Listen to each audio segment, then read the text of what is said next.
Assalamualaikum warahmatullahi wabarakatuh. Alhamdulillah, kita ketemu kembali ya. Kita belajar lagi akuntansi. Khusus di video pembelajaran ini, saya akan buatkan satu playlist baru, yaitu praktik audit. Oke ya, praktik audit. Nah, untuk yang pertama kali ini adalah pertemuan pertama modul 1. Nah, teman-teman semuanya, saya pakai bukunya Salemba 4 ya. Ada 2 buku, yaitu buku 1 yang ini, buku 1 itu yang warna hijau, kemudian yang buku 2 itu yang warna orange. Oke, jadi yang warna hijau itu adalah buku yang isinya adalah soalnya, kemudian nanti teman-teman bisa mengerjakan di buku 2 yaitu yang warna orange. Nah, untuk video pertama ini kita akan mempelajari, kita akan mengerjakan bersama, namanya aja praktik ya, namun saya tidak mengerjakan, saya akan memberikan informasi, memberikan arahan-arahan ngisinya bagaimana. Nah, yang video pertama ini kita akan buka bersama-sama buku 1. Yuk kita buka buku 1 halaman 42. Oke ya. Sudah dibuka semua? Udah ya di halaman 42. Kamu lihat di situ, teman-teman lihat. Kita fokus ke nomor 1 dulu ya. Yaitu tugasnya adalah buat dan lengkapi hal-hal yang berhubungan dengan perencanaan pemeriksaan ini. 1. Data yang terkait dengan pemeriksaan. A. Pelajarilah bagian 1, instruksi umum dan persiapan, bagian 2, berkas permanen, dan bagian 4, kertas kerja tahun lalu.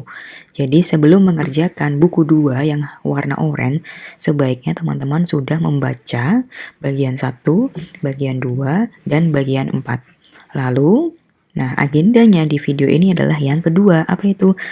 Isilah kolom per klien 31 Desember 2018 pada kertas kerja neraca A2.1, A2.2, dan kertas kerja laba rugi A3.1 dan A3.2 berdasarkan data yang diberikan oleh klien dan kertas kerja tahun lalu.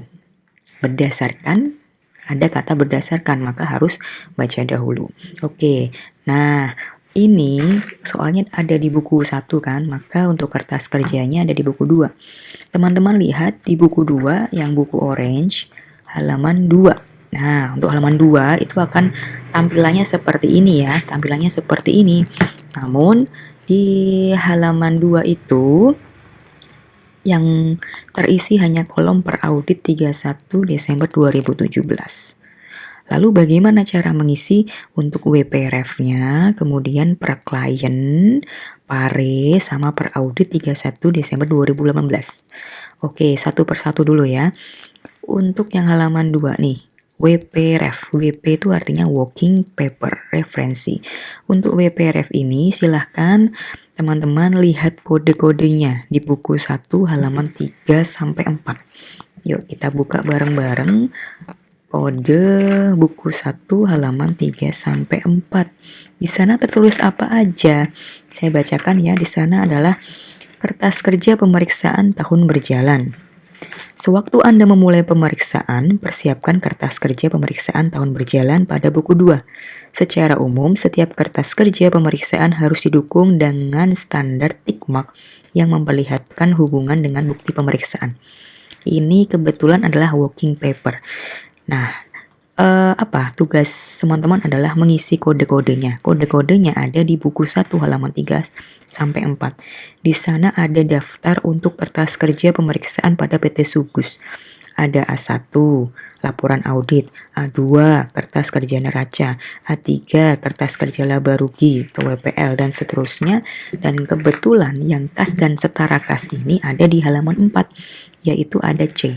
C itu kas dan setara kas. Lalu bawahnya ada CC, daftar konfirmasi bank. D, surat berharga. E, piutang usaha. Oke, silahkan diisi dulu untuk kolom WP referensinya. Oke ya, itu untuk kolom WP referensi. Lalu habis itu ngapain? Nah, sebelum habis itu ngapain? Saya berikan informasi dulu bahwa working paper itu apa? Working paper referensi itu adalah penting ya untuk kontrol. Fungsinya untuk melihat akun tersebut ada di working paper mana. Misalnya, kas dan setara kas ada di working paper mana? Oh, kas dan setara kas ada di working paper C. Jadi, lihat buku hijau halaman 4 itu untuk menghimpun working paper yang berhubungan dengan kas dan setara kas. Oke ya, itu silahkan diisi dulu. Isi dulu, bisa langsungan aja dari halaman 2 sampai ini ya, halaman berapa? 3 ya. Nah, ada sampai nih. Kemudian di sini kenapa warnanya merah? Nah, kenapa warnanya merah? Diberi warna merah karena apa? Sesuai dengan petunjuk pemberian indeks. Lihat buku 1 halaman 9. Jadi kalau ngerjain itu lihat petunjuknya. Di halaman 9 tertulis bagaimana? Di halaman 9 tertulis bahwa penulisan kode indeks dan tanda tick mark sebaiknya menggunakan tinta berwarna, misalnya warna merah untuk indeks dan centang. Gitu ya, itu kenapa. Oke, sekarang coba diisi dulu. Saya coba kemudian ini surat berharga investasi jangka pendek ini D. Nah, terus cek dulu juga, lihat buku 1 halaman 13. Halaman 13 itu ada banyak ya, ada banyak nama akun dan jumlahnya.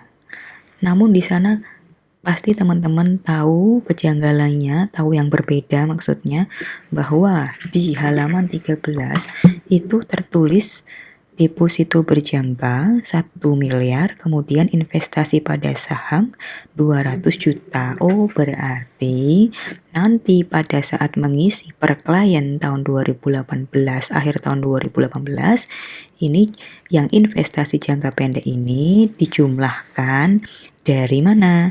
Dari investasi pada saham ya, dari deposito berjangka sebesar 1.450.000.000 ditambah investasi pada saham 265 juta. Oke, gitu ya. Itu. Lalu ini coba diisi dulu, dilihat-lihat dulu. Nah, dilihat-lihat dulu sesuai nggak dengan halaman 13.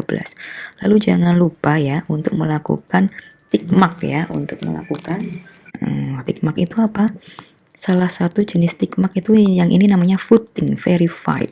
Lihat jenis-jenis lainnya pada buku halaman berapa ini? 11 ya. Lihat buku 1 halaman 11. Di situ ada footing, kemudian ada cross footing verified, ada calculation verified, check against general ledger dan subledger.